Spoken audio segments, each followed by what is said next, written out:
जब मित्र देशों की सेना ने बर्लिन पर कब्जा कर लिया और रीच बिखर गया, तो नाजी नेताओं की पत्नियों को बहुत ही कठोर फैसले लेने पड़े।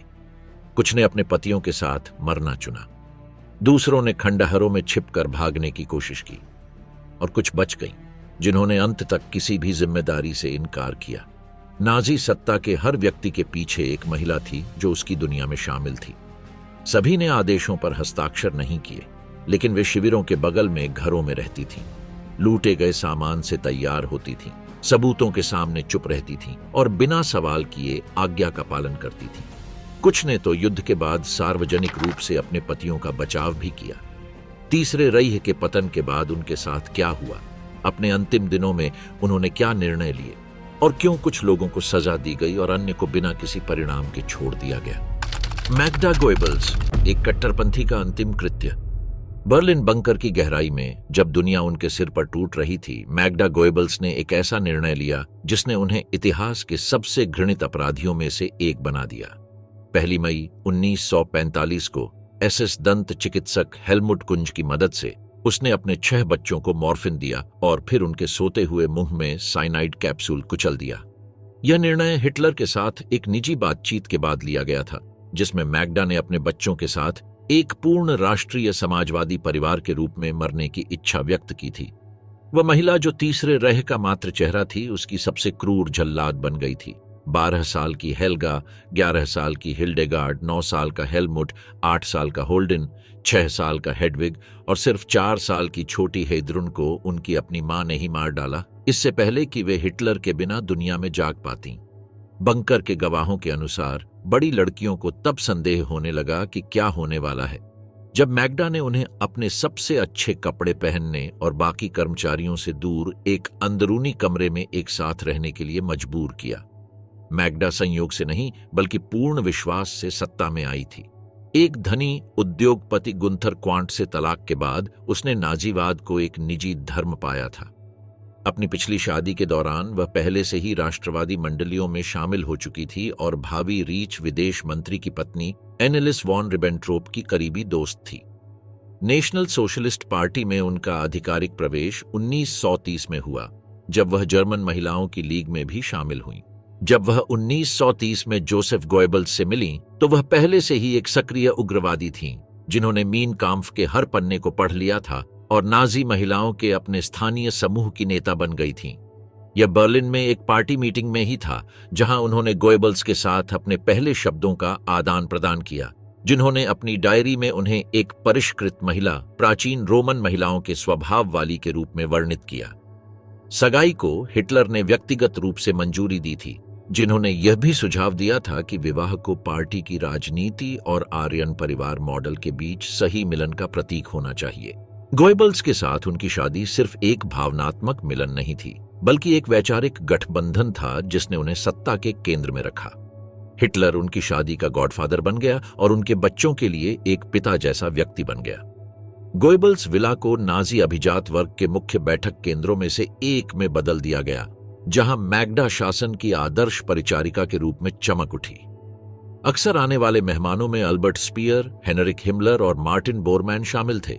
मैग्डा द्वारा आयोजित पारिवारिक लंच को घरेलू प्रचार पत्रिकाओं में एक उदाहरण के रूप में देखा जाता था।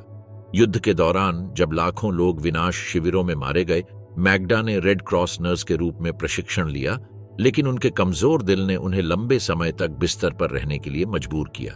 उनके चिकित्सा इतिहास में 30 के दशक की शुरुआत से गंभीर अतालता के प्रकरण शामिल थे, जिसके लिए उन्हें निजी क्लिनिकों में लगातार उपचार मिला। फिर भी उन्हें 1941 और 1942 के दौरान पश्चिमी मोर्चे पर प्रोटोकॉल यात्राओं के लिए सैन्य अस्पतालों में भेजा गया था। हालांकि उनकी भागीदारी मुख्य रूप से प्रतीकात्मक थी। उन्होंने एनएस फ्राउएनस्टैफ द्वारा आयोजित चैरिटी मिशनों पर प्राग और वियना की यात्रा भी की। उनका जीवन सरकारी आवासों और चिकित्सा उपचारों की विलासिता के बीच बीता, हमेशा विशेषाधिकारों से घिरा रहा, जो शासन द्वारा दुनिया पर थोपे गए दुखों के बिल्कुल विपरीत थे। मैग्डा ने फ्रांसीसी कैदियों में से सेवा कर्मचारियों की भर्ती की थी, जिन्हें विशेष रूप से घरेलू कार्यों के लिए एसएस द्वारा चुना गया था। अपनी आधिकारिक यात्राओं में उन्होंने जिस ऑटोमोबाइल का इस्तेमाल किया वह राष्ट्रपति हिंडनबर्ग का था और 1936 में प्रतीकात्मक इशारे के रूप में गोएबल्स को दिया गया था। बर्लिन ओलंपिक के दौरान मैग्डा ने यूरोपीय अभिजात वर्ग की महिलाओं के साथ विभिन्न सामाजिक कार्यक्रमों में पार्टी का प्रतिनिधित्व किया। जब सोवियत सेना बर्लिन में दाखिल हुई तो गोएबल्स परिवार हिटलर के आश्रय से जुड़े बंकर में चला गया। वहां 30 अप्रैल की दोपहर को वे फ्यूहरर और ईवा ब्राउन से आखिरी बार मिले। यह उनकी दुनिया का आखिरी भोजन होगा। उस दिन मैग्डा ने हर समय बच्चों के साथ रहने पर जोर दिया और बंकर के कर्मचारियों को उनके विश्राम क्षेत्र में प्रवेश न करने का आदेश दिया। हिटलर के निजी सहयोगी ओटो गुंशे के अनुसार मैग्डा ने रात का अधिकांश समय बच्चों के कपड़े सावधानी पूर्वक तैयार करने और दूर के रिश्तेदारों को पत्र लिखने में बिताया। अगले दिन अपने बच्चों की हत्या करने के बाद मैग्डा और जोसेफ बंकर से चांसलरी गार्डन की ओर चले गए। वहां उन्होंने अपने शरीर को जलाने के निर्देश का पालन करते हुए अपनी जान दे दी ताकि उन्हें युद्ध ट्रॉफी के रूप में प्रदर्शित होने से रोका जा सके। उनके जले हुए अवशेष अगले दिन सोवियत सैनिकों को मिले। एनकेवीडी के जनरल इवान सेरोव ने बताया कि शवों की खोज अन्य आंशिक रूप से जले हुए मानव अवशेषों के साथ हुई, जिससे उनकी तत्काल पहचान मुश्किल हो गई। उन्हें रेड आर्मी द्वारा गुप्त रूप से दफनाया गया और 1970 में केजीबी द्वारा उनके निश्चित विनाश के लिए फिर से खोदा गया। मैग्डा ने अपने लिखे पत्रों में अपने निर्णय को सैद्धांतिक ठंडेपन के साथ समझाया, जिससे खून ठंडा हो गया। उसने न तो माफी मांगी और न ही संदेह व्यक्त किया। उसके लिए अपने बच्चों को मारना सर्वोच्च प्रेम का कार्य था। उन्हें ऐसी दुनिया में रहने से बचाना जिसे वह आर्यन शुद्धता के योग्य नहीं मानती थी। उसके निजी सामान में मिले दस्तावेजों में से एक उसकी मां को संबोधित एक हस्ताक्षर रहित पत्र था, जिसमें उसने लिखा था, मैं बच्चों को आने वाले समय में जीने नहीं दे सकती। वे नहीं जान पाएंगे कि वे कौन हैं। वे नहीं जान पाएंगे कि वे एक बार क्यों रहते थे। इस पत्र का उपयोग सोवियत संघ द्वारा हिटलर के आंतरिक घेरे के अंतिम सदस्यों की वैचारिक दृढ़ विश्वास के स्तर के प्रमाण के रूप में किया गया था। ईवा ब्राउन, हिटलर की गुप्त पत्नी। ईवा ब्राउन 1 दशक से भी ज्यादा समय तक थर्ड रीच के सबसे बेहतरीन रहस्य के रूप में रहीं, जबकि अन्य नाजी नेताओं की पत्नियां सार्वजनिक कार्यक्रमों में चमकती रहीं और उन्हें आधिकारिक मान्यता मिली। वह छाया में छिपी रहीं, मान्यता की प्रतीक्षा में जो उनके जीवन के अंतिम घंटों में ही मिलेगी। रीच प्रेस ऑफिस के अभिलेखागार में वह साथियों या पत्नियों की किसी भी आधिकारिक सूची में नहीं दिखाई देती है और उनकी उपस्थिति को जानबूझकर सभी प्रोटोकॉल कवरेज से बाहर रखा गया था। उसकी कहानी 1929 में शुरू हुई, जब 17 साल की उम्र में उसने हेनरिक हॉफमैन के फोटोग्राफिक स्टूडियो में सहायक के रूप में काम किया। उस समय 40 वर्षीय हिटलर उसकी जवानी और सुंदरता से मोहित हो गया था, लेकिन उनके रिश्ते में शुरू से ही पूर्ण नियंत्रण और भावनात्मक अलगाव की विशेषता थी। पहले क्षण से ही ईवा ने हॉफमैन के साथ एक व्यक्तिगत गोपनीयता अनुबंध पर हस्ताक्षर किए, जिसके तहत उसे हिटलर के निजी जीवन के किसी भी पहलू के बारे में तीसरे पक्ष से बात करने से रोका गया। इस समझौते का प्रबंधन मार्टिन बोरमैन द्वारा किया गया था। हिटलर ने अपनी सौतेली भतीजी गेली राउबल के साथ पहले से ही एक विषाक्त संबंध बनाए रखा था, जो एक 22 वर्षीय युवती थी जो उसकी निरंतर निगरानी में रहती थी। फ्यूहरर ने गेली को किसी भी पुरुष के साथ अकेले रहने की अनुमति नहीं दी और उसके जीवन के हर पहलू को नियंत्रित किया। दबाव इतना तीव्र था कि 18 सितंबर 1931 की रात को, जब हिटलर नूर्नबर्ग में था, गेली ने सुरक्षा के लिए उसे दी गई पिस्तौल ली और खुद को सीने में गोली मार ली। म्यूनिक पुलिस ने 48 घंटे से भी कम समय में जांच बंद कर दी और प्रेस रिपोर्टों की निंदा करने के लिए एनएसडीएपी द्वारा किए गए प्रयासों को रिकॉर्ड किया गया। गेली की मृत्यु के बाद हिटलर ईवा के साथ अपने रिश्ते को विकसित करने के लिए स्वतंत्र था, लेकिन नियंत्रण और गोपनीयता के समान परिसर के तहत। युवा ईवा ने खुद को एक सुनहरे जेल में फंसा हुआ पाया, जहां उसका एकमात्र कार्य यूरोप के सबसे शक्तिशाली व्यक्ति की भावनात्मक जरूरतों के लिए उपलब्ध होना था। हिटलर के अल्पाइन निवास बर्गहोफ में प्रवेश की अनुमति केवल एसएस द्वारा कठोर पृष्ठभूमि सत्यापन के बाद ही दी गई थी। उसका नाम आधिकारिक यात्रा रिकॉर्ड से हटा दिया गया था और उसे जनता के सामने फ्यूहरर की नैतिक छवि को संरक्षित करने के लिए एक अलग बेडरूम आवंटित किया गया था। अकेलेपन और भावनात्मक परित्याग ने ईवा को सीमा तक धकेल दिया। 1932 में हिटलर से लंबे समय तक उदासीनता के बाद उसने खुद को गोली मारकर आत्महत्या करने का प्रयास किया, जो उसे हिटलर ने दी थी। गोली उसकी गर्दन में धमनियों को छूती हुई लगी। सालों बाद उसने नींद की गोलियों का ओवरडोज ले लिया, जिसे कई लोग हिटलर का ध्यान आकर्षित करने के लिए एक और हताश प्रयास के रूप में देखते हैं। हिटलर के निजी चिकित्सक थियोडोर मोरेल दोनों घटनाओं में शामिल थे और अफवाहों से बचने के लिए ईवा को समय समय पर चिकित्सा निगरानी में रखने की सिफारिश की। हालांकि आधिकारिक अस्पताल में भर्ती नहीं किया गया। दोनों प्रयास अस्थायी रूप से सफल रहे। हिटलर ने स्नेह और उपहारों के साथ जवाब दिया, लेकिन रिश्ते की मूल संरचना को संशोधित किए बिना। ईवा एक रहस्य बनी रही, एक छाया जो उसके लिए जीती थी लेकिन उसके साथ सार्वजनिक रूप से मौजूद नहीं हो सकती थी। मुआवजे के तौर पर हिटलर ने उसे विलासिता के सामान तक पहुंच प्रदान की। एक परिवर्तनीय मर्सिडीज बेंज, जब्त किए गए गहने और प्रिंस रेजेंटन प्लाट्स पर एक छोटा सा अपार्टमेंट जो आंतरिक मंत्रालय द्वारा पर्यवेक्षित सेवा कर्मचारियों से सुसज्जित था। हालांकि सब कुछ पार्टी के मध्यस्थों द्वारा प्रशासित था। ईवा अपनी संपत्तियों के बारे में खुद के लिए निर्णय नहीं ले सकती थी। ईवा का जीवन निरंतर प्रतीक्षा में बीता। वह अपने विला में प्रतीक्षा करती रही, बर्गॉफ में प्रतीक्षा करती रही, हिटलर के राजनीतिक और सैन्य जुनून के बीच उस पर ध्यान देने का इंतजार करती रही। उसने अपना समय फोटोग्राफी, अपने कुत्ते की देखभाल और डायरी लिखने में बिताया, जिससे पता चलता है कि एक महिला पूर्ण प्रेम और निरंतर त्याग की भावना के बीच फंसी हुई है। उसकी कई निजी तस्वीरें लेइका कैमरे से ली गई, हेनरिक हॉफमैन द्वारा गुप्त रूप से संग्रहित की गई थीं और युद्ध के बाद ही प्रकाश में आईं। उनमें उसे स्कीइंग करते, पढ़ते या जानवरों के साथ पोज देते हुए देखा जा सकता है, लेकिन कभी भी राजनीतिक बैठकों या शासन के लोगों के साथ नहीं। युद्ध के वर्षों के दौरान जब यूरोप में खून बह रहा था, ईवा हिटलर के आवासों में अलग थलग रहती थी, आधिकारिक कार्यक्रमों में भाग नहीं लेती थी और न ही शासन के निर्णयों में कोई आवाज उठाती थी। हालांकि आंतरिक घेरे में उसकी उपस्थिति ने उसे तीसरे रेह के नाम पर किए गए अपराधों का गवाह और लाभार्थी बना दिया। जब ओबरसल्जबर्ग आवासीय परिसर का उद्घाटन किया गया तो ईवा को बर्गहोफ से कुछ मीटर की दूरी पर एक आवास मिला।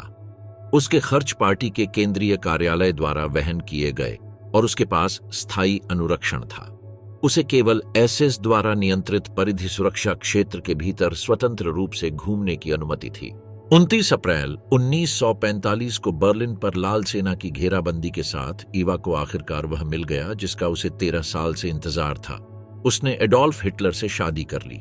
यह समारोह चांसलरी के भूमिगत बंकर में नम दीवारों और सोवियत विस्फोटों की निरंतर गूंज के बीच हुआ। यह एक संक्षिप्त नागरिक विवाह था जिसमें जोसेफ गोएबल्स और मार्टिन बोरमैन गवाह थे। आधिकारिक अधिनियम पर वॉल्टर वैगनर ने हस्ताक्षर किए थे, जो हिटलर द्वारा असाधारण परिस्थितियों में विवाह मनाने के लिए अधिकृत एक पार्टी वकील थे। दस्तावेज हस्तलिखित था और इसकी प्रति ईवा को उसकी आत्महत्या से कुछ घंटे पहले दी गई थी। वह 23 साल की थी जब वह हिटलर की पत्नी बनी, लेकिन मान्यता विदाई के रूप में आई। शादी की रात आत्महत्या की पूर्व संध्या भी थी। ईवा जानती थी कि क्या होने वाला है और उसने इसे स्वीकार कर लिया।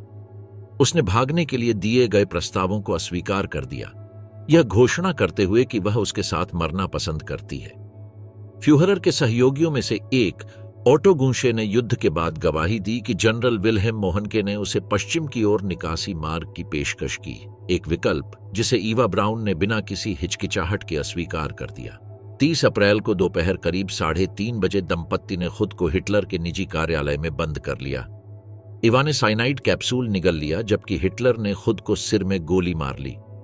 कुछ ही देर बाद उनके सहायकों ने उनके शवों को ढूंढ निकाला, जिन्होंने उन्हें गैसोलीन से जलाकर चांसलरी के बगीचे में जलाने के आदेश को पूरा किया। हिटलर के बटलर हेंस लिंगे और गूंशे ने शवों को बाहर ले जाकर एसएस सैनिकों द्वारा कुछ घंटे पहले खोदे गए गड्ढे में आग लगा दी। अवशेष कई मिनट तक जलते रहे, लेकिन सोवियत अग्रिम ने उन्हें पूरी तरह से जलने से रोक दिया।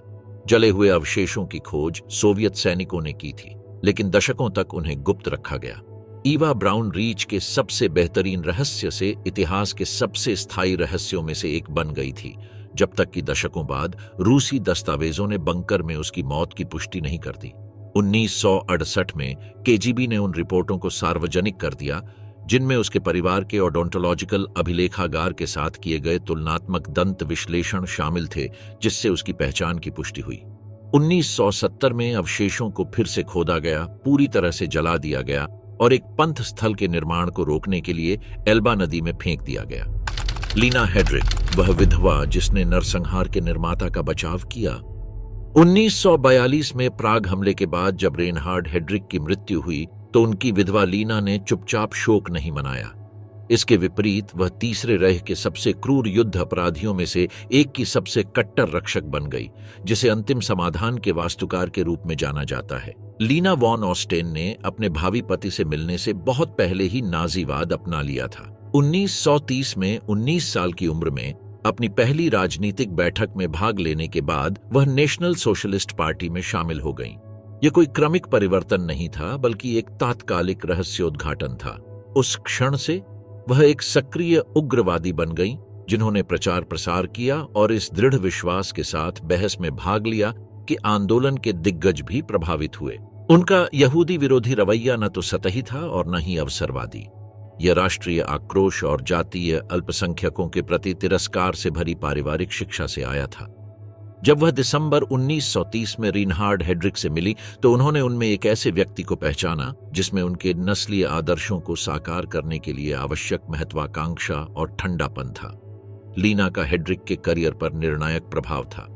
जब 1931 में अनुचित आचरण के कारण उन्हें नौसेना से निकाल दिया गया तो वह वही थीं जिन्होंने उन्हें सीधे नाजी शासन के केंद्र की ओर धकेला। अपने पारिवारिक संबंधों का उपयोग करते हुए उन्होंने हेड्रिक को हेनरिक हिमलर से साक्षात्कार दिलवाया, एक ऐसी मुलाकात जिसने होलोकॉस्ट के इतिहास को बदल दिया।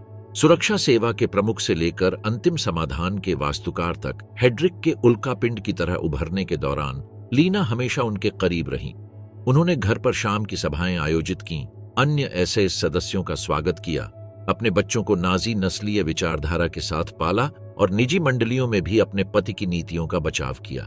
वह उनकी संगठनात्मक क्षमता और जिसे वह उनकी बौद्धिक स्वच्छता कहती थीं की प्रशंसा करती थीं। 1942 में चेक गुरिल्लाओं द्वारा हेड्रिक की हत्या के बाद लीना ने न तो अपना पद छोड़ा और न ही शासन से नाता तोड़ा। वह रीच के पतन तक सत्ता की परिधि में रहीं, मान्यताएं, पेंशन और श्रद्धांजलि प्राप्त करती रहीं। युद्ध के बाद के उनके रवैये ने उनकी कट्टरता की असली हद को उजागर किया। जब जर्मनी में नाजीवाद को समाप्त करने की प्रक्रिया चल रही थी और नूरनबर्ग परीक्षणों ने नरसंहार की भयावहता को उजागर किया, तब लीना ने संशोधनवादी आवाज बनना चुना। साक्षात्कारों और बयानों में उन्होंने स्पष्ट रूप से इस बात को खारिज कर दिया कि उनके पति सामूहिक हत्याओं में सीधे तौर पर शामिल थे, जबकि दस्तावेजी सबूतों से पता चलता है कि वे वानसी सम्मेलन के आयोजक थे। चेकोस्लोवाकिया में, जो कि हेड्रिक के दमन का प्रत्यक्ष शिकार था, लीना पर उसकी अनुपस्थिति में मुकदमा चलाया गया और उसे नाजी शासन के साथ सहयोग करने का दोषी पाया गया। उसे आजीवन कारावास की सजा सुनाई गई। हालांकि पश्चिमी जर्मनी में होने के कारण उसे कभी प्रत्यर्पित नहीं किया गया। यह मुकदमा कब्जे वाले देशों की न्याय की आवश्यकता का प्रतीक था, भले ही नैतिक स्तर पर ही क्यों न हो। जर्मनी में लीना ने विधवा पेंशन का दावा करने के लिए राज्य के खिलाफ कानूनी कार्रवाई शुरू की, जो सेवा में मारे गए एक जनरल की पत्नी के रूप में उसके अनुरूप थी। 1956 में उसने केस जीत लिया और 1959 में उसने पूर्वव्यापी भुगतान भी प्राप्त किया। जर्मन राज्य को उस व्यक्ति की विधवा को एक महत्वपूर्ण पेंशन देने के लिए मजबूर होना पड़ा जिसने यूरोपीय यहूदियों के व्यवस्थित विनाश का आयोजन किया था। 1976 में लीना ने living with a war criminal शीर्षक से अपने संस्मरण प्रकाशित किए। शीर्षक से आत्म आलोचना का संकेत मिलता है, लेकिन विषय वस्तु किसी भी पश्चाताप से इनकार करती है। पुस्तक में उन्होंने अपने पति को इतिहास द्वारा गलत व्याख्या किए गए एक कुशल अधिकारी के रूप में चित्रित किया, जो एक राक्षसी अभियान का शिकार था। उन्होंने आरोप लगाया कि उनके काम में प्रशासनिक व्यवस्था की मांग थी, न कि नरसंहार की। 70 के दशक के अंत तक पत्रकारों और इतिहासकारों को दिए गए साक्षात्कारों में लीना नाजी पदानुक्रमों के प्रति ऐतिहासिक अन्याय की कथा के प्रति वफादार रही। उन्होंने कभी भी नरसंहार के पीड़ितों के प्रति करुणा नहीं दिखाई। उन्होंने कभी पश्चाताप के लक्षण नहीं दिखाए। 1985 में फेहमर्न द्वीप पर उसी घर में उनकी मृत्यु हो गई, जहां वे दशकों तक रहीं। आर्थिक रूप से उस देश द्वारा समर्थित रहीं जिसे उनके पति ने नष्ट करने में मदद की थी। गेर्डा बोरमैन, वह कट्टरपंथी जो खंडहरों के बीच भाग गया। गेर्डा बोरमैन ने नाजी कट्टरता को उसके शुद्धतम रूप में बहुत कम लोगों की तरह अपनाया। बचपन से ही राष्ट्रीय समाजवादी विचारधारा में शिक्षित, हिटलर के प्रति समर्पित और जर्मनी की नस्लीय नियति के प्रति आश्वस्त, उनका जीवन सामूहिक उन्माद के प्रतीक के रूप में समाप्त हुआ, जो तीसरे रह की विशेषता थी, वेश बदलकर मरते हुए, लेकिन फिर भी उस विश्वास से चिपके हुए जिसे दुनिया ने अस्वीकार कर दिया था। उनका नाम अक्सर एनेस फ्राउनशिफ्ट के आंतरिक दस्तावेजों में दिखाई दिया, जहां उन्हें नाजी आदर्श के अनुशासन, निष्ठा और आदर्श मातृत्व के मॉडल के रूप में उद्धृत किया गया था। 1909 में गेर्डा बुच के रूप में जन्मी, वह जर्मन राष्ट्रवाद से जुड़े एक परिवार में पली बढ़ी। उनके पिता वॉल्टर बुच एक सैन्य न्यायाधीश थे और नाजी पार्टी के पहले सदस्यों में से एक थे। 1923 में म्यूनिक पुटश के विफल होने के बाद वॉल्टर उन न्यायाधीशों में से एक बन गए जिन्होंने षड्यंत्रकारियों के साथ नरमी से पेश आया, जिससे उन्हें हिटलर की सहानुभूति मिली।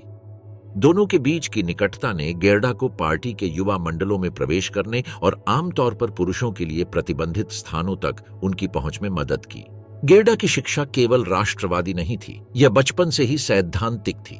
उसने हिटलर के भाषण सुने, यहूदी विरोधी पर्चे पढ़े और नेशनल सोशलिज्म के सत्ता में आने से बहुत पहले पार्टी की बैठकों में भाग लिया। 1926 और 1928 के बीच उसने German league of national students द्वारा आयोजित सेमिनारों में भाग लिया, जहां पार्टी की भावी महिला नेताओं का गठन किया गया। उसने एनएसडीएपी के आधिकारिक समाचार पत्र वोल्किशर बेओबैक्टर की प्रतियां वितरित करने में भी सहयोग किया। नाजी महिला लीग की एक युवा कार्यकर्ता के रूप में उन्होंने प्रचार अभियानों में भाग लिया और नाजीवाद द्वारा प्रस्तावित महिला भूमिका के मूल्यों में अन्य महिलाओं को प्रशिक्षित किया। मां, पत्नी और जर्मन समुदाय की नस्लीय संरक्षक, ये उनके पिता ही थे जिन्होंने उन्हें मार्टिन बोरमैन से मिलवाया, जो एक महत्वाकांक्षी प्रेस अधिकारी थे जिन्होंने पहले ही ऐसे के भीतर अपनी वफादारी का प्रदर्शन किया था। उस समय मार्टिन रुडोल्फ हेस के सहायक थे और वेमर में पार्टी प्रशासन में काम करते थे।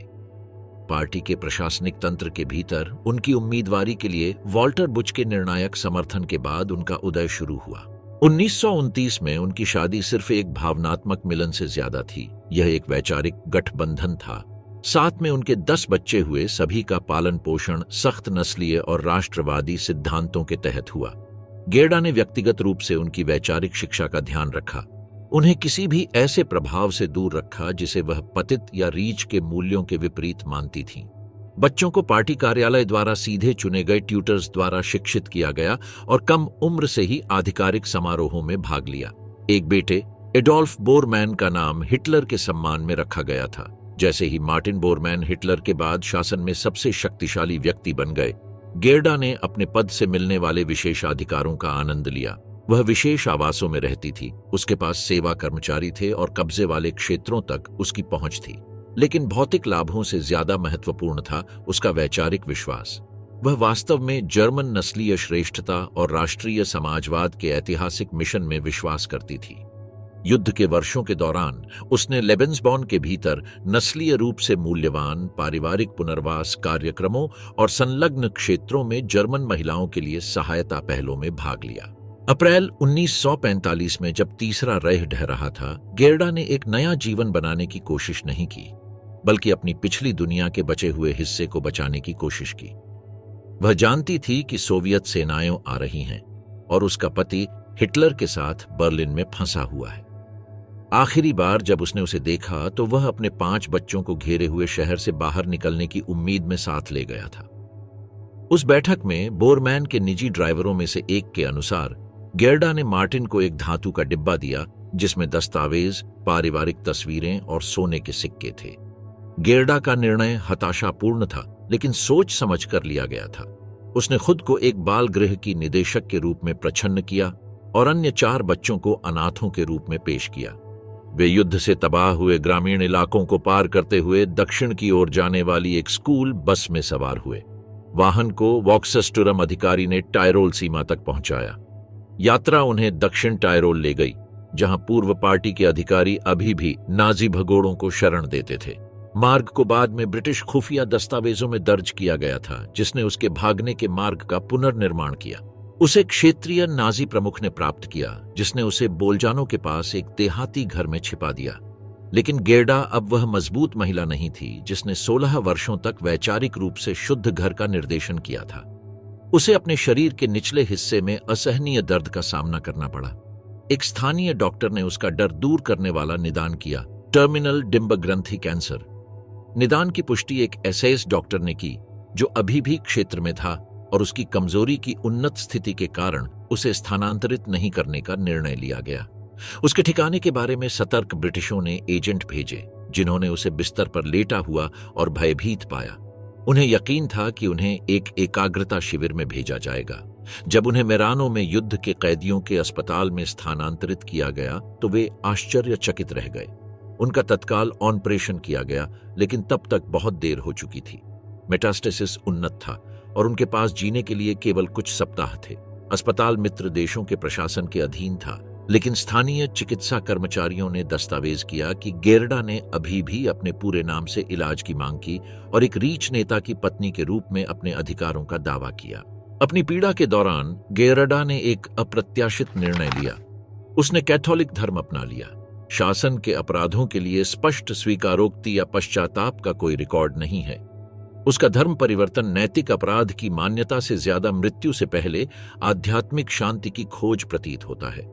संस्कार देने वाले पुजारी से मित्र देशों की सेनाओं ने कुछ ही समय बाद पूछताछ की और अपनी गवाही में उसने आश्वासन दिया कि गेरडा ने किसी भी तरह का पश्चाताप नहीं व्यक्त किया, बल्कि दृढ़ संकल्प के साथ अनुष्ठान स्वीकार किया। 23 मार्च 1946 को 36 साल की उम्र में उनका अंतिम संस्कार किया गया। उनके शरीर को टायरोल में गुप्त रूप से दफनाया गया, जबकि उनके बच्चों को मित्र देशों की देखरेख में विभिन्न संस्थाओं में वितरित किया गया। तब तक उनके पति मार्टिन बोरमैन बर्लिन के पतन के बाद गायब हो गए थे और दुनिया के सबसे वांछित नाजी भगोड़ों में से एक बन गए थे। 1954 में उन्हें आधिकारिक तौर पर नाजीवाद विरोधी न्यायाधिकरणों द्वारा मृत घोषित कर दिया गया था, हालांकि उस समय निर्णायक फोरेंसिक साक्ष्य नहीं थे।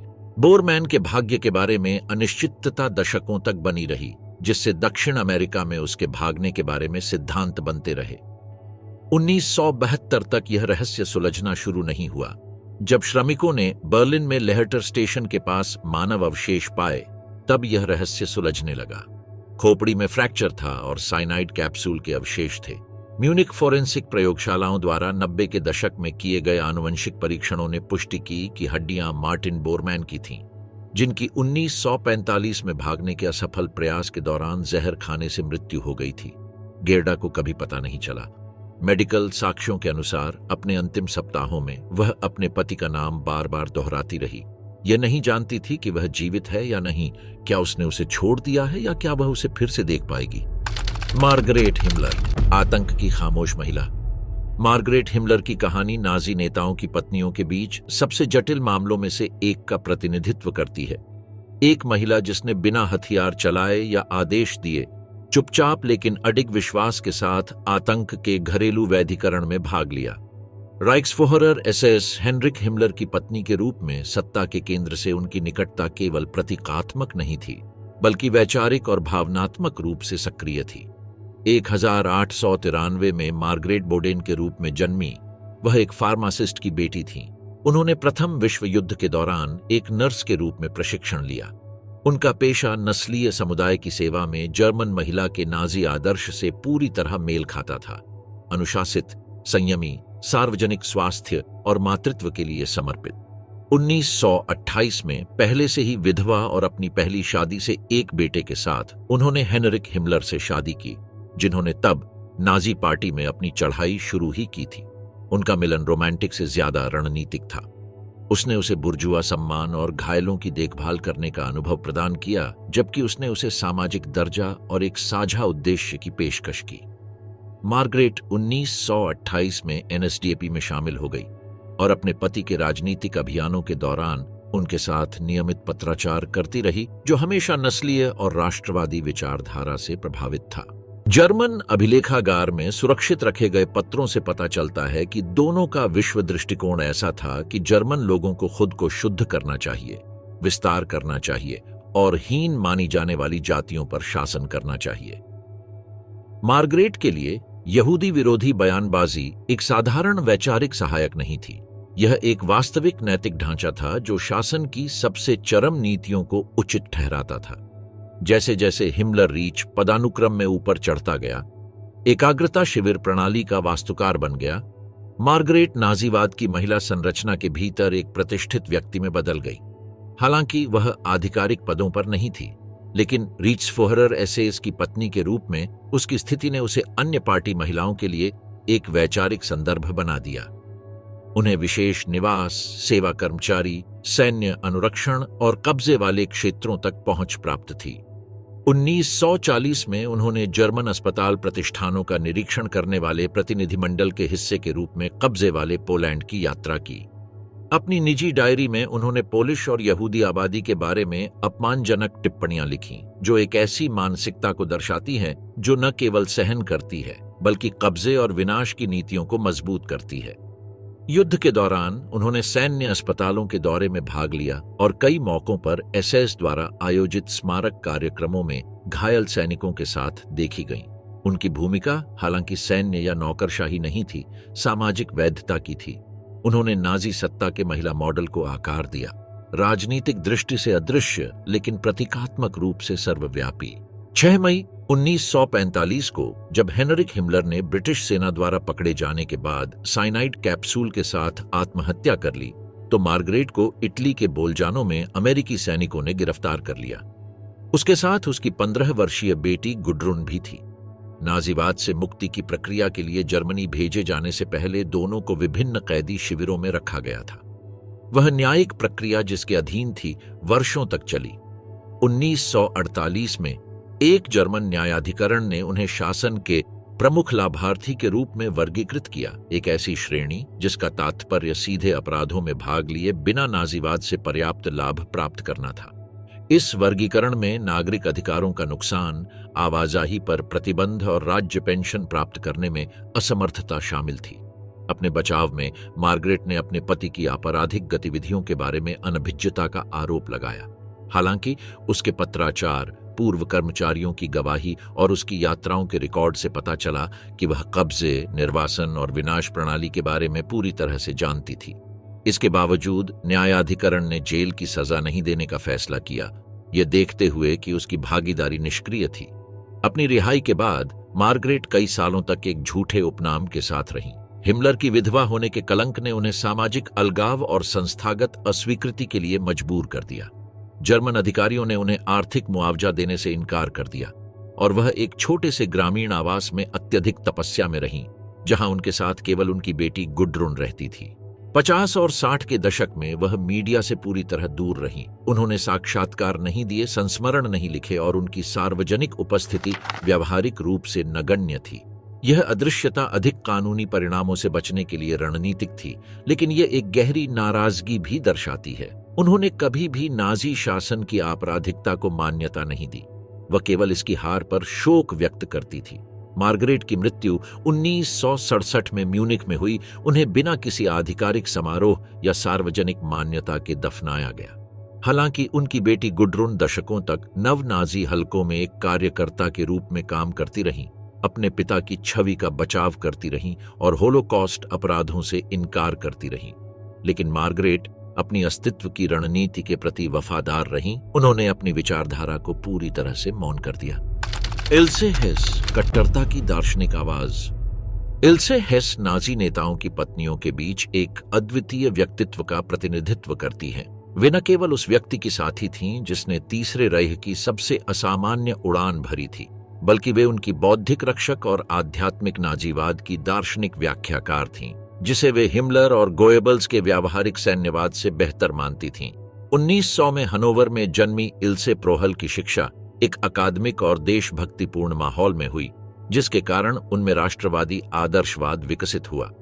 उन्होंने जेना और म्यूनिख में दर्शन शास्त्र, साहित्य और शिक्षा शास्त्र का अध्ययन किया, जिसमें जर्मन रोमांटिकवाद, विशेष रूप से होल्डरलिन और वैगनर के काम में विशेषज्ञता हासिल की। साहित्य के प्रति उनके झुकाव ने उन्हें रूढ़िवादी युवा मंडलियों में एकीकृत किया, जो बाद में राष्ट्रीय समाजवादी आंदोलन द्वारा अवशोषित हो गए। वह म्यूनिख में रुडोल्फ हेस से मिली, जब दोनों एडोल्फ हिटलर के करीबी दल का हिस्सा थे। जो चीज उन्हें एकजुट करती थी वह सतही आकर्षण नहीं था, बल्कि राष्ट्रवाद की साझा और आध्यात्मिक दृष्टि थी। उन्होंने जर्मनी में सिर्फ एक राष्ट्र नहीं बल्कि एक आध्यात्मिक नियति देखी। 1927 में उनकी शादी हुई और तब से इल्से बौद्धिक सहयोगी और पत्नी के रूप में नाजी आंदोलन का सक्रिय हिस्सा बन गई, जो बाद में रीच का दूसरा आदमी बन गया।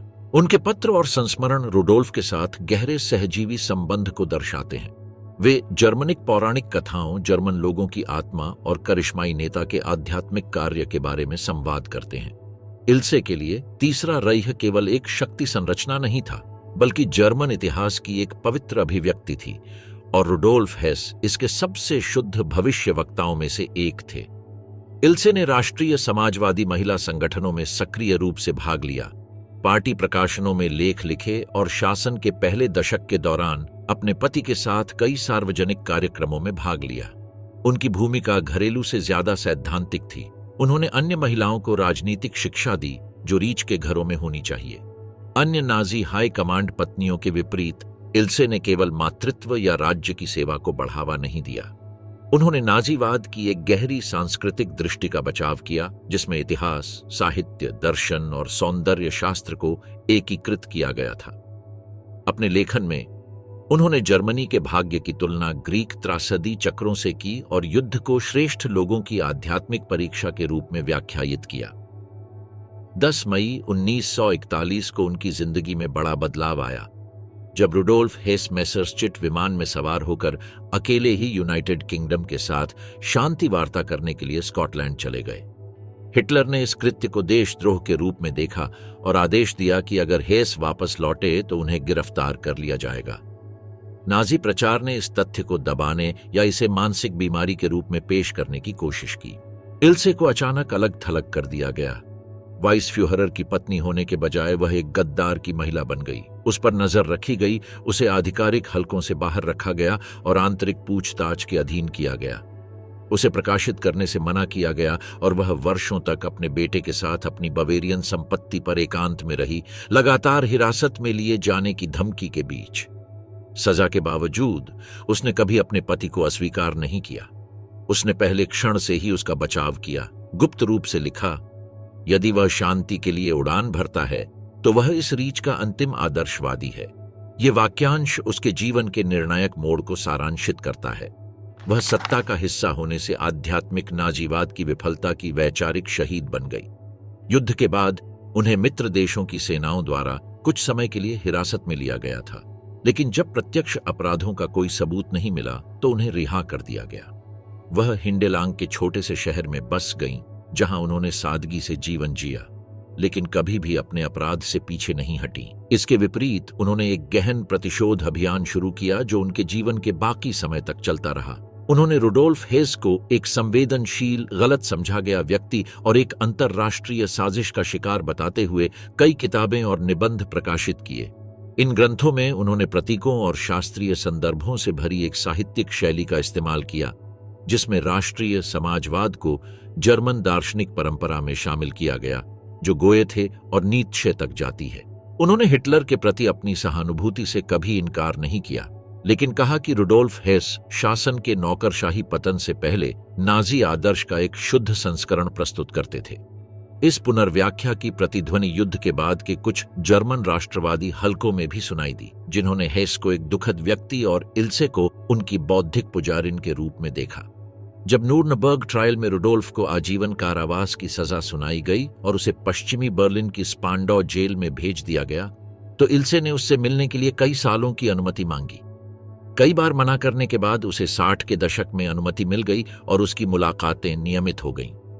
इल्से की छवि, जो पहले से ही बुजुर्ग थी, अपनी बाह में किताबें और पत्र दबाए हुए स्पांडो की ग्रे दीवारों की ओर चलती हुई नाजी धुंधलके के सबसे स्थायी प्रतीकों में से एक बन गई। वह कविताएं, पूर्व उग्रवादियों के समर्थन पत्र, फूल लेकर चलती थी। वे निजी तौर पर घंटों बात करते थे और वह हमेशा दृढ़ निश्चयी होकर जाती थी, यह मानते हुए कि उसका पति ऐतिहासिक अन्याय का कैदी बना हुआ है। 1987 में रुडोल्फ की मृत्यु के बाद भी उनकी विरासत उन समूहों के माध्यम से जारी रही जिन्होंने उनके ऐतिहासिक औचित्य को बढ़ावा दिया। इल्से की मृत्यु 1995 में बिना किसी पश्चाताप के हुई। अंत तक उनका मानना था कि राष्ट्रीय समाजवाद कोई त्रुटि नहीं थी, बल्कि एक अधूरा काम था जिसे इतिहास ने अभी तक नहीं समझा था। हेडविग हॉस, नाजी नरक की महिला। जबकि ऑनश्विट्ज बिर्केनौ के गैस कक्ष 10 लाख से अधिक लोगों के जीवन को निगल रहे थे, वहीं से कुछ मीटर की दूरी पर गुलाब की झाड़ियों से घिरे एक बवेरियन शैली के विला में हेडविग हॉस ने पारिवारिक रात्रिभोज का आयोजन किया, अपनी बेटियों के साथ बुनाई की और तीसरे रईह के सबसे बड़े नरसंहार शिविर की सीमा से लगे रास्तों पर साइकिल चलाई। वह कमांडेंट रुडोल्फ हॉस की पत्नी थीं, लेकिन सबसे बढ़कर वह नरसंहार की खाई पर बने घर की मालकिन थीं। उनकी कहानी में महान भाषणों, प्रकाशित पुस्तकों या सार्वजनिक घोषणाओं का अभाव है। यह एक मूक उपस्थिति की कहानी है, एक स्त्री छाया जिसने मौत की मशीनरी के बाढ़ के दूसरी तरफ काम करने के दौरान न देखने का फैसला किया। हेडविग का जन्म 1908 में एक जर्मन मध्यम वर्गीय परिवार में हुआ था। 1929 में उन्होंने रुडोल्फ हॉस से शादी की, जो प्रथम विश्व युद्ध के एक युवा सैनिक थे और पहले से ही नाजी रैंक में थे। उनके 5 बच्चे हुए। 1940 में जब रुडोल्फ को ऑशविट्ज कमांडेंट नियुक्त किया गया तो परिवार शिविर की परिधि के भीतर बने एक विला में रहने चला गया। कैदियों द्वारा व्हाइट हाउस के नाम से जाना जाने वाला यह घर ऑशविट्ज आई की बाहरी दीवार के ठीक बगल में स्थित था। इसकी खिड़कियों से शिविर का एक हिस्सा, कांटेदार तार और श्मशान की चिमनियों से लगातार निकलने वाला धुआं देखा जा सकता था। वह विला कोई अस्थायी निवास नहीं था। इसे विस्तारित किया गया, निर्वासित यहूदियों से जब्त किए गए फर्नीचर से सजाया गया और दास के रूप में काम करने वाले कैदियों द्वारा डिजाइन किए गए बगीचों से सुसज्जित किया गया। हेडविग ने इस जगह को बच्चों का स्वर्ग कहा, जो उनके परिवार को पालने के लिए एक आदर्श घर था। नौकरानियां, रसोइये और माली सभी शिविर कैदी श्रीमती हॉस की प्रत्यक्ष निगरानी में घर को चालू रखते थे।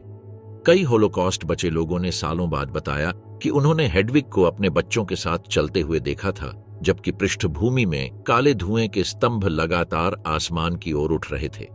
पूर्व कैदियों की गवाही हेडविग की छवि को ऑशविट्ज के दैनिक परिदृश्य का हिस्सा बताती है। उसे शिविर की परिधि में खरीदारी करते, कैदियों को अपने घर के लिए लकड़ियां लाने का आदेश देते, विला में घरेलू कामों की देखरेख करते देखा गया था।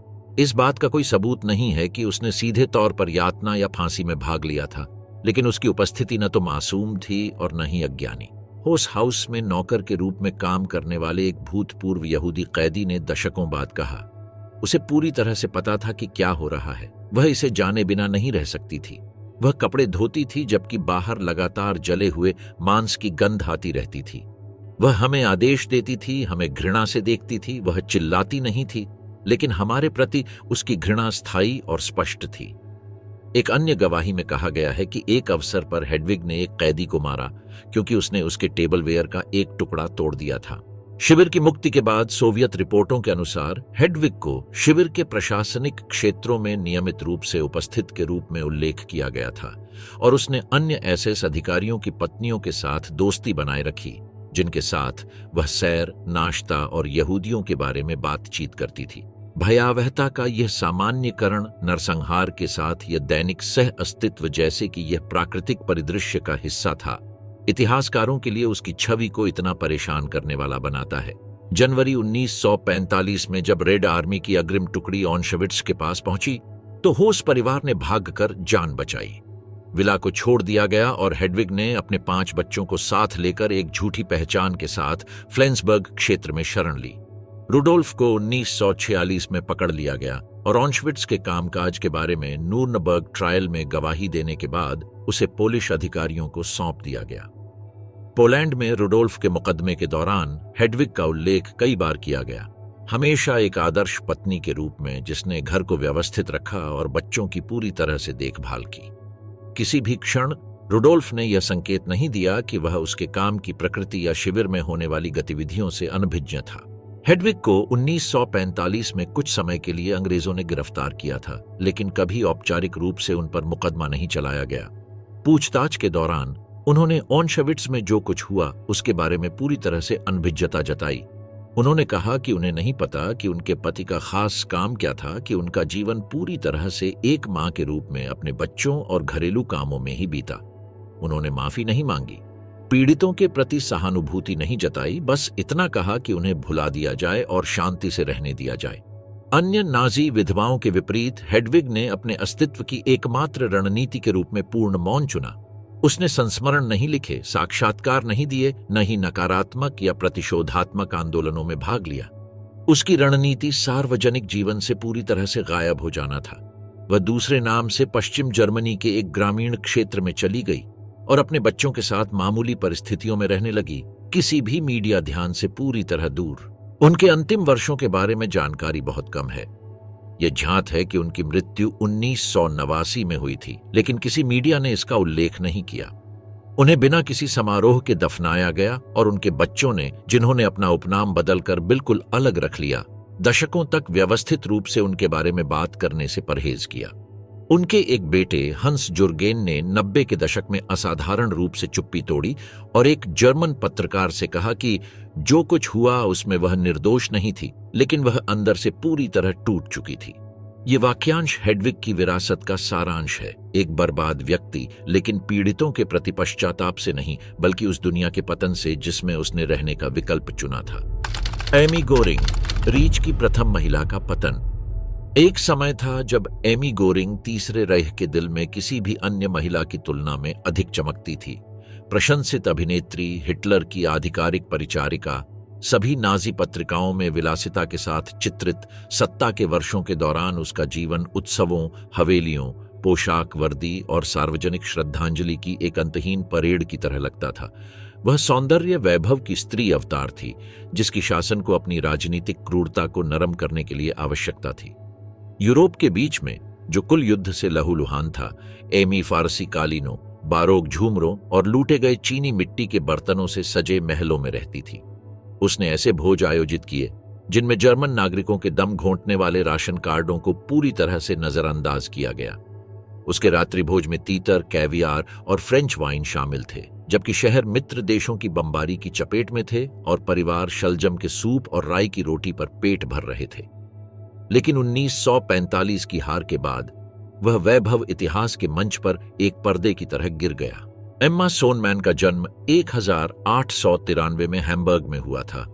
एक समृद्ध व्यवसायी और एक अभिनेत्री मां की बेटी, उन्हें कला के प्रति रुचि और परिष्कृत और महंगी शिक्षा तक पहुंच दोनों विरासत में मिली। बहुत कम उम्र से ही वह एक नाटकीय व्याख्याकार के रूप में उभरी। प्रतिष्ठित वेमर राष्ट्रीय थिएटर में शास्त्रीय कार्यों में भाग लिया।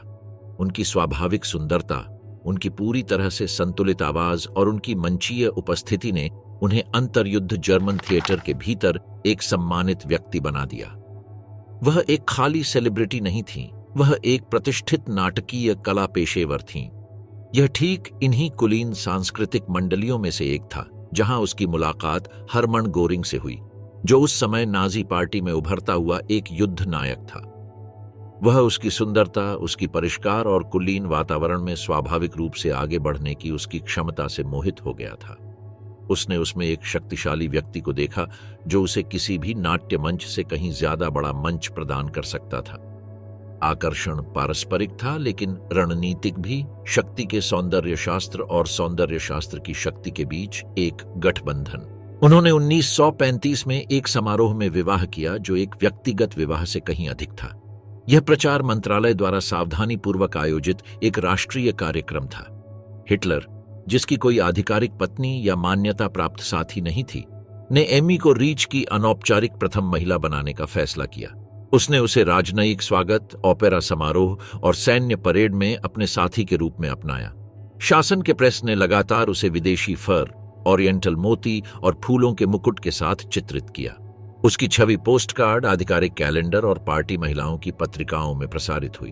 उनके फिगर का इस्तेमाल रणनीतिक रूप से शासन के मर्दाना, सैन्यवादी और क्रूर चेहरे को अंतर्राष्ट्रीय जनमत के सामने नरम करने के लिए किया गया था। एमी जानती थीं कि राजनीतिक अभिनेत्री के रूप में अपनी भूमिका को कैसे बखूबी पेश किया जाए। वह जानती थीं कि कब बोलना है और कब चुप रहना है, कब मुस्कुराना है और कब गंभीरता दिखानी है, कब फ्यूहरर के सामने झुकना है और कब चुपचाप पीछे हट जाना है। उन्होंने कभी भाषण नहीं दिए और न ही घोषणा पत्र लिखे, लेकिन उनकी उपस्थिति ने घरेलू, शालीन और व्यवस्थित नाजीवाद के आदर्श दृष्टिकोण को वैध बना दिया। उन्होंने अपनी उपस्थिति से ही तीसरे रेह के स्त्री आदर्श का प्रतिनिधित्व किया: सुंदरता, आज्ञाकारिता, संयम और आदर्श मातृत्व। जब यूरोप युद्ध की आग में जल रहा था, एमी आलीशान घरों में रहती थी। ओबर्सलजबर्ग हवेली, कैरन हॉल महल, एक विशाल परिसर जो विशेष रूप से उसके पति के लिए बनाया गया था, और ऑस्ट्रिया, चेकोस्लोवाकिया और पोलैंड में यहूदी अभिजात वर्ग से जब्त किए गए महल। उसने जो पार्टियां आयोजित की वे शासन के मानकों के हिसाब से भी शानदार थीं। टेबलों को बेल्जियम के क्रिस्टल, बवेरियन ग्रीन हाउस और निजी ऑर्केस्ट्रा से लाए गए फूलों से सजाया गया था। अंतर्राष्ट्रीय व्यंजन परोसे गए, जबकि बर्लिन के बाहरी इलाकों में नागरिक कृत्रिम मार्जरीन के लिए वाउचर का आदान प्रदान करते थे। उनके आवासों के संगमरमर के हॉल वार्सो, रॉटरडैम और कोवेंट्री के खंडहरों से बिल्कुल अलग थे। उनके पति ने यूरोपीय संग्रहालयों से लूटी गई कलाकृतियां, जब्त किए गए गहने और पूरे समुदायों से चुराई गई संपत्तियां एकत्र की। एमी ने उस बेकार जीवन में सक्रिय रूप से भाग लिया। उसने पेरिस की सीमस्ट्रेस द्वारा डिजाइन किए गए सूट पहने, पूर्वी मोर्चे के सैन्य अभियान के बीच में निजी ओपेरा में भाग लिया, राजनयिक मेहमानों का स्वागत एक मुस्कान के साथ किया जो पीड़ितों को ऑशविट्ज ले जाने वाली ट्रेनों के दूर के शोर को छिपाती थी। वह चुप्पी भी मिलीभगत थी। विभिन्न अवधि के दस्तावेजों में उन्हें आधिकारिक पार्टी समारोहों, राज्य के स्वागतों और उच्च स्तरीय राजनयिक कार्यक्रमों में अक्सर भाग लेने वाले के रूप में उल्लेख किया गया है। हालांकि उनके पास कोई सैन्य या नौकरशाही शक्ति नहीं थी, लेकिन उनके व्यक्तित्व ने शासन के प्रचारात्मक तमाशे को वैधता प्रदान की। नाजी पत्रिकाओं ने लगातार उनकी बेटी एडा की हिमलर, गोएबल्स और अन्य पदानुक्रमों के साथ खेलते हुए तस्वीरें प्रकाशित कीं, इस नारे के तहत कि रीच भी एक परिवार है। उन्हें न केवल सुंदरता के प्रतीक के रूप में चित्रित किया गया, बल्कि एक अनुकरणीय मां, समर्पित पत्नी और नए आदेश के महान पुरुषों की साथी के रूप में भी चित्रित किया गया। मई 1945 में जब थर्ड रीच का पतन हुआ, तब एमी गोरिंग को उनकी बेटी के साथ मित्र देशों की सेना ने पकड़ लिया। उनके पास न तो कोई अनुरक्षक था, न ही गहने, न ही कोई विशेषाधिकार। उन्हें बवेरिया में एक अमेरिकी बेस में स्थानांतरित कर दिया गया, फिर एक पूछताछ केंद्र में ले जाया गया, जहां उन्हें समझ में आया कि जिस दुनिया ने उनका सम्मान किया था वह गायब हो गई है। खुफिया पूछताछ के दौरान एमी ने दोहराया कि वह कुछ नहीं जानती थी, कि वह राजनीतिक निर्णयों से अलग थलग रहती थी, कि वह एक साधारण मां थी। लेकिन पूछताछ करने वालों ने एक पीड़ित को नहीं देखा। उन्होंने एक सार्वजनिक व्यक्ति को देखा जो 12 वर्षों तक लूटपाट, दमन और विनाश से लाभान्वित हुआ था। 1948 में उसे नाजीवाद विरोधी न्यायाधिकरण में मुकदमा चलाया गया। उस पर सख्त अर्थों में युद्ध अपराध का आरोप नहीं लगाया गया था, बल्कि शासन की मुख्य लाभार्थी होने का आरोप लगाया गया था। एक ऐसी महिला जिसने सत्ता के विशेषाधिकारों को स्वीकार किया और उनका लाभ उठाया बिना उनके मूल पर सवाल उठाए। न्यायाधिकरण ने निर्धारित किया कि उसे अपनी सारी संपत्ति खो देनी चाहिए, उसके नागरिक अधिकार छीन लिए जाने चाहिए और 5 साल के लिए किसी भी सार्वजनिक गतिविधि से अयोग्य घोषित कर दिया जाना चाहिए। यह सजा अनुकरणीय थी। एमी ने इसके खिलाफ अपील नहीं की, वह चुप रही। उस दौरान वह म्यूनिख में एक मामूली अपार्टमेंट में रहती थी। उसने अपनी बची हुई साज सज्जा, छोटी मोटी पेंटिंग्स, पुराने कपड़े बेच दिए। युद्ध में राजनीतिक रूप से बचे हुए नाट्य जगत के कुछ दोस्तों ने उसे विवेकपूर्ण सहायता की पेशकश की। एमी ने अभिनय में वापसी नहीं की और न ही साक्षात्कार दिए। उसने प्रकाशकों या फिल्म निर्माताओं के सभी प्रस्तावों को अस्वीकार कर दिया जिन्होंने उसकी कहानी बताने का प्रस्ताव रखा। उसने टेलीविजन या रेडियो कार्यक्रमों में आने से इनकार कर दिया। उसका नाम मीडिया से गायब हो गया। उसकी रणनीति पूरी तरह से अदृश्य हो जाना था, मानो वह सार्वजनिक रूप से उस चीज का सामना करने से बचने के लिए गायब हो जाना चाहती थी जिसका उसने प्रतिनिधित्व किया था। उनकी बेटी एडा, जिसे रीच की गोल्डन गर्ल के रूप में पाला गया था, ने भी चुप्पी साध ली। उसने संस्मरण नहीं लिखे, साक्षात्कार नहीं दिए। उसने हमेशा अपने माता पिता या अतीत के बारे में बात करने से इनकार कर दिया। गोरिंग उपनाम का भार एक मौन निंदा थी जिसे दोनों ने साझा किया। आधिकारिक इतिहास ने उन्हें अलग कर दिया और दोनों ने इसे फिर से लिखने के लिए कुछ नहीं किया। एमी गोरिंग की मृत्यु 1973 में हुई, बिना किसी श्रद्धांजलि या प्रमुख शोक संदेश के। केवल कुछ स्थानीय समाचार पत्रों ने समाचार प्रकाशित किया जिसमें एक सूखी पंक्ति थी, रीच मार्शल की विधवा एमी गोरिंग का निधन हो गया। कोई तस्वीर नहीं, कोई स्मृति नहीं, कोई प्रतिशोध का प्रयास नहीं। एमी गोरिंग के बारे में जो कुछ बचा है वह एक भयंकर विरोधाभास है। 1 दशक से भी ज्यादा समय तक वह नाजीवाद का सबसे ज्यादा दिखने वाला, सुंदर और मुस्कुराता हुआ चेहरा थी। वह मौत पर पलने वाले शासन की दृश्य भव्यता का प्रतीक थी और फिर भी वह सबसे निरपेक्ष छाया में मर गई। यहां तक कि उन लोगों ने भी उसे अनदेखा कर दिया जिन्होंने कभी उसे प्यार किया था। एक ऐसी छाया जिसे उसने खुद लाखों पीड़ितों पर डालने में मदद की, जबकि वह पूर्ण शक्ति की सुनहरी छतों पर फ्रेंच शैंपेन के साथ टोस्ट कर रही थी।